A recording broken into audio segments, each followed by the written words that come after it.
మోకాల నొప్పులకు ఎటువంటి సర్జరీ లేకుండా ఎపియాన్ పెయిన్ క్లినిక్ అందిస్తున్న అత్యాధునిక చికిత్స. సుమన్ టీవీ ప్రేక్షకులకి నమస్కారం.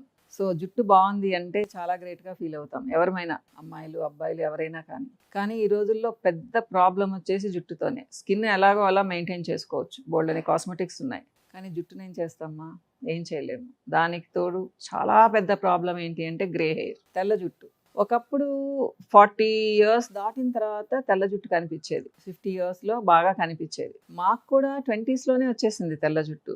మాకు జెనెటిక్స్ నాన్నగారికి ఉండేది, సో మాకు కూడా వచ్చింది. కానీ ఇప్పుడు పిల్లలకు 10 yearsకి 12 yearsకి 15 yearsకి కూడా కనిపిస్తుంది. పాపం అంత చిన్న పిల్లలకు వచ్చి ఏం చేయాలి మేడం, డై వాడొచ్చా అని అడుగుతూ ఉంటారు. ఎందుకు అంటే 50-60% కంటే ఎక్కువ తెల్ల జుట్టు ఉంటుంది ఆ పిల్లలకి. అసలు ఫస్ట్ ఎందుకు వస్తుంది, కారణం ఏంటి అంటే మన హెయిర్ ఫాలికల్స్లో మెలనిన్ కంటెంట్ తగ్గిపోవడం వల్ల వస్తుంది. అంటే మెలనోసైట్స్ ఉంటాయి. మెలనోసైట్స్ అనేవి మెలనిన్ని ప్రొడ్యూస్ చేస్తాయి. మన హెయిర్కి కలర్నిచ్చేది మెలనిన్.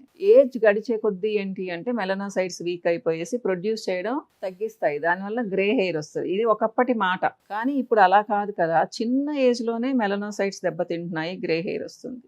ఏంటి రీజన్స్ అంటే స్ట్రెస్, భయంకరమైన స్ట్రెస్. పిల్లల దగ్గర నుంచి మేబీ ఒక 5 years 6 years వరకు ఏమన్నా వాళ్ళు ఫ్రీగా ఉంటారేమో, తర్వాత నుంచి స్కూల్కి కొంచెం ఫస్ట్ క్లాస్ నుంచి వాళ్ళకి ఇంకా కష్టాలు ప్రారంభమయ్యాయి. ఆక్సిడేటివ్ స్ట్రెస్, ఇక దానికి తోడు ఎలక్ట్రోమాగ్నెటిక్ రేడియేషన్. ఎప్పుడు ఒక సిస్టమ్ ముందు కూర్చోవడమో, ఒక ఫోన్ ముందు కూర్చోవడమో, ఇదన్నమాట ప్రతి ఒక్కళ్ళకి. ఇప్పుడు కరోనా నుంచి క్లాసెస్ కూడా ఆన్లైన్లో ఉన్నాయి, చిన్న పిల్లలు కూడా ముందు కూర్చుంటూ ఉన్నారు. So digital stress. టీనేజ్కి వచ్చారు అంటే 10th ఇంటర్లో వాళ్ళకి భయంకరంగా అకాడమిక్ స్ట్రెస్. పాపం చదవాలి చదవాలి చదవాలి, ఇంక అప్పటి నుంచి ఇంకా కష్టాలు ప్రారంభమవుతాయి. మెయిన్ ఏంటి అంటే ఈ ఏజ్లో అసలు హెయిర్ లాస్ స్టార్ట్ అవుతుంది భయంకరంగా. కొత్తగా జుట్టు ఉన్న వాళ్ళకి కూడా తగ్గిపోతూ ఉంది. దాంతో భాగంగా గ్రే హెయిర్ కూడా స్టార్ట్ అయిపోతుంది. ఇంకొక ముఖ్యమైన రీజన్ ఏంటి అంటే హార్మోనల్ ఇంబ్యాలెన్స్, ముఖ్యంగా థైరాయిడ్. ఒకప్పుడు అమ్మాయిలకే ప్రాబ్లం ఉండేది, ఇప్పుడు అబ్బాయిలకు కూడా థైరాయిడ్ ప్రాబ్లం చాలా ఎక్కువ అవుతుంది. దానికి మళ్ళీ చాలా కారణాలు, నేను చెప్పే కారణాలన్నీ కూడా దానికి కూడా ముఖ్య కారణాలు అవుతాయి. సో థైరాయిడ్ ఎవరికి ఉందో వాళ్ళకి గ్రే హెయిర్ చాలా ఈజీగా వచ్చేస్తుంది. సో మీ పాపకో బాబుకో చిన్నప్పటి నుంచే గ్రే హెయిర్ ఉంది అంటే ఒక్కసారి థైరాయిడ్ టెస్ట్ చేయించుకోండి, ఎందుకైనా మంచిది. సో ఇది. ఇంకా చెప్పుకోవాలి అంటే నిద్ర సరిగ్గా లేకపోవడం, సో న్యూట్రిషనల్ డెఫిషియన్సీ, దీంట్లో అన్నీ వస్తాయి. జింక్ డెఫిషియన్సీ వస్తుంది, vitamin D3 deficiency, B12 deficiency, biotin deficiency, copper, iron, ఇలా చెప్పుకుంటూ పోతే చాలా న్యూట్రిషనల్ డెఫిషియన్సీస్. ఇవి ఆటోమేటిక్గా చాలామంది పిల్లలకు ఉంటున్నాయి. ఎందుకు అంటే పిల్లలు జంక్ ఫుడ్ని ప్రిఫర్ చేస్తూ ఉన్నారు. ఇంట్లో అమ్మ వండిన ఆహారం పెద్దగా ఇష్టం ఉండదు ఎవరికి, టేస్టీగా ఉండదు, అసలు అది నచ్చదు. సో రకరకాలు కనిపిస్తూ ఉన్నాయి మనకు బయట. సో అమ్మ వండింది ఒక పూటన్నా తింటే కొంచెమన్నా హెల్దీగా ఉంటారు. కొంతమంది పిల్లలు 2 times 3 times కూడా బయట ఫుడ్నే ప్రిఫర్ చేస్తూ ఉన్నారు చాలా మంది ఇళ్లలో, ముఖ్యంగా సిటీస్లో. మదర్స్ కూడా ఏంటి అంటే వదిలేస్తున్నారు, ఆ గోల తట్టుకోలేక ఏదో ఒకట్లే తింటారు అనేసి. ఇది చాలా పెద్ద ప్రాబ్లమ్మా గ్రే హెయిర్ రావడానికి. మనము తింటున్నదే ఫుల్ కెమికల్లీ ప్రాసెస్డ్ ఫుడ్, ప్రతిదీ అడల్ట్రేటెడ్. దీన్ని మనం ఏం చేయలేము. కానీ మనం కొంచెం ఓపిక్గా ఒక కూరన్నా పిల్లలకు వండి పెడితే వాళ్ళు అది తిన్నారు అంటే అంతో ఎంతో న్యూట్రి వాల్యూ పెరుగుతుంది వాళ్ళకి. కానీ మనం ఏం చేస్తున్నాము, బిజీగా ఉంటాం.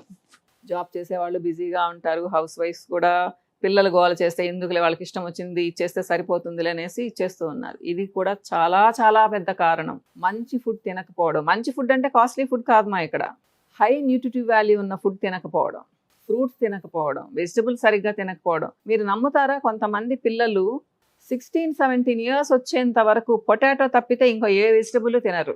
పొటాటో చెడ్డదని నేను చెప్పను, కానీ అంత మంచిదేం కాదు. వాళ్ళకి ఆకుకూర తినరు, బీన్స్ తినరు, కనీసం టొమాటో కూడా తినరు.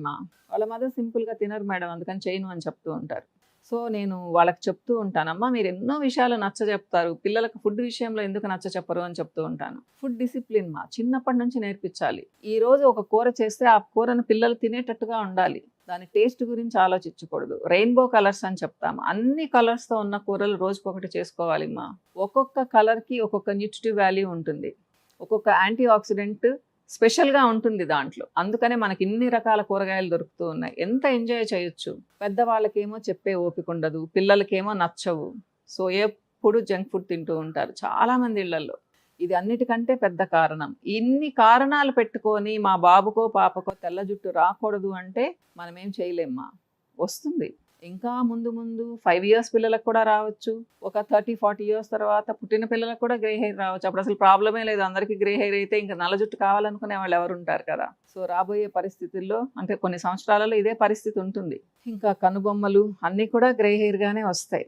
అంటే మనకి స్టామినా తగ్గిపోతూ ఉంది. బాడీలో స్టామినా, న్యూట్రిటివ్ మనం తీసుకునే ఫుడ్లో న్యూట్రిటివ్ వాల్యూ తగ్గిపోతూ ఉంది.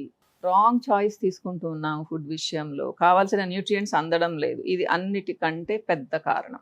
ఒక్కసారి గ్రే హెయిర్ వచ్చింది అంటే పోవడం అనేది చాలా కష్టమ్మా. ముఖ్యంగా మేము చిన్నపిల్లలప్పుడు బి కాంప్లెక్స్ డెఫిషియన్సీ ఉండేది కొంతమంది పిల్లలకి. అంటే పాపం వాళ్ళ ఇంట్లో పరిస్థితులు బాగలేనప్పుడు, వాళ్ళు సరిగ్గా ఫుడ్ తీసుకోలేనప్పుడు ఉండేది. వాళ్ళు బి కాంప్లెక్స్ సప్లిమెంట్స్ వేసుకుంటే తగ్గిపోయేది. మేము చిన్నప్పుడు అంటే మాకు 10-15 ఇయర్స్ ఉన్నప్పుడు. ఆ పరిస్థితి ఇప్పుడు ఎవ్వరికి లేదు. అందరూ చక్కగా తింటున్నారు. ఎవరికి తగ్గట్టుగా వాళ్ళు చక్కగా వండుకొని తింటున్నారు. కాస్ట్లీ ఫుడ్ కూడా తింటూ ఉన్నారు. ఆ కాస్ట్లీ ఫుడ్ తినేదంతా చెత్త తింటున్నారు. అది బాధ. సో ఆలోచించుకోండి. ఇవన్నీ కారణాలు. అయితే ఏం చేయాలి? ఏం చేయడానికి లేదు మా. ముఖ్యంగా 20 ఇయర్స్ లోపల, 25 ఇయర్స్ లోపల నేనైతే డైలు వద్దంటాను. ముఖ్యంగా టీనేజ్ పిల్లలు కూడా వాడకండి. హెన్నా పెట్టుకోండి. కొంచెం కలిసిపోతున్నట్టుగా ఉంటుంది. మంచి హెన్నా కానీ పెట్టుకున్నారు అంటే రెడ్డిష్ టింజ్ వస్తుంది, బ్రౌనిష్ టింజ్ వస్తుంది, హెయిర్లో కలిసిపోయినట్టు ఉంటుంది. మీరు ఒక్కసారి డై స్టార్ట్ చేశారు అంటే మీ జుట్టు పలచబడడం స్టార్ట్ అవుతుంది. డై అంటే న్యాచురల్ డైలు లేవు మా, హెర్బల్ డైలు లేవు. మేమిచ్చినా కానీ హెర్బల్ డై అనేది దాంట్లో కెమికల్ ఉంటుంది. కెమికల్ ఉంటేనే మీకు డార్క్ అవుతుంది, నల్లగా అవుతుంది. సో నల్లబరిచే హెర్బ్స్ ఏమీ ప్రపంచంలో దొరకడం లేదు. ఇది ఒకటి గుర్తుపెట్టుకోండి. పాపం కొంతమంది తల్లులు అమాయకంగా మా బాబుకి హెర్బల్ డై వేసాం మేడం అంటూ ఉంటారు. అదేదో చాలా సేఫ్ అన్నట్టు. సో జుట్టు ఊడిపోవడం స్టార్ట్ అవుతుంది. మా మీరు పర్వాలేదు, నా బిడ్డకి నల్లగా జుట్టు ఉండాలి, నేను డై వేస్తాను అంటే వేసుకోండి, ఇబ్బంది లేదు. కానీ హెర్బల్ డైలు అయితే లేవు మా. అన్ని కెమికల్ డైసే. వీలైనన్ని రోజులు అలా జరుపుకురండి. ఇక లేదు చాలా అసహ్యంగా ఉంది, కానీ మరీ తెల్ల జుట్టు ఏదో బ్రౌన్గా ఉంది, నాకు నచ్చలేదు అనుకున్నప్పుడు మాత్రమే డైకి వెళ్ళండి. కానీ డై వేసిన నెక్స్ట్ మంత్ నుంచి హెయిర్ ఊడడం స్టార్ట్ అవుతుంది. ఇది గుర్తుపెట్టుకోండి మా. సో జుట్టు స్ట్రాంగ్గా ఉందనుకోండి, ఇంకా కొద్ది రోజులు మరీ తెల్ల జుట్టుతో ఉండలేము కదా. డై తప్పితే మార్గం లేదు. నేనైతే 25 ఇయర్స్ తర్వాత నుంచి వేసుకోమని చెప్తాను. అది మీ చాయిస్ అనుకోండి ఎలాగూ. ఇది మా తెల్ల జుట్టు గురించి. చాలా అపోహలు ఉంటాయి, నేను అవి క్లియర్ చేశానని అనుకుంటున్నాను. మీకు ఇంకా ఏమన్నా డౌట్స్ ఉంటే కామెంట్ సెక్షన్లో పెడితే క్లియర్ చేయడానికి ట్రై చేస్తాను మా. మళ్ళీ కలుస్తాను. నమస్తే.